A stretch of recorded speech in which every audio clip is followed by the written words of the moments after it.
ఆత్మైతే నాకు దయచేయను ఆయన అయ్యా.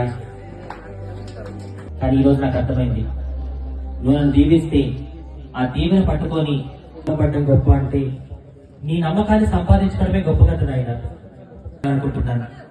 అందుకే ఇంతకాలం నేను మనుషుల్ని నమ్మించుకుంటూ వచ్చాను. కానీ రాత్రి అయ్యా, ఈ లోకంలో ఉన్నంత వరకే కాసు ఉపయోగపడుతుంది. కానీ నీ సహాయం దయచేయను ఆయన.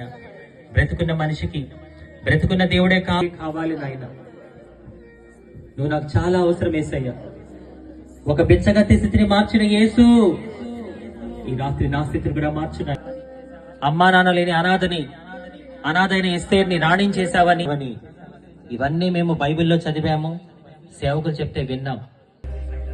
ఒక గొప్ప సాక్షిని నువ్వు మా ముందు నిలబెట్టినందుకు నీకు వందనాలు తండ్రి.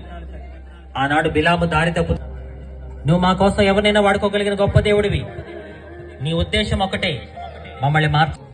దయచేసి అటు ఇటు తిరగద్దు, ఫోన్లు చూసుకోవటము ఇలాంటివి ఏమీ చేయొద్దు. దేవుడు అవమానించిన ఏమైనా ఉద్ధరిస్తావా? దేవుడు అవమానించిన ఏమైనా సంచట్లు పెట్టడం, ఇవన్నీ దేవుడికి హేయమైన క్రియలు. దేవుడి సన్నిధిలో నువ్వు అల్లరి చిల్లరగా ఉన్నావా? నీ బ్రతుకు కూడా అల్లరి చిల్లర అయిపోతే జాగ్రత్త. నీ దేవుడి సన్నిధి ఎక్కడ ఇద్దరు ముగ్గురు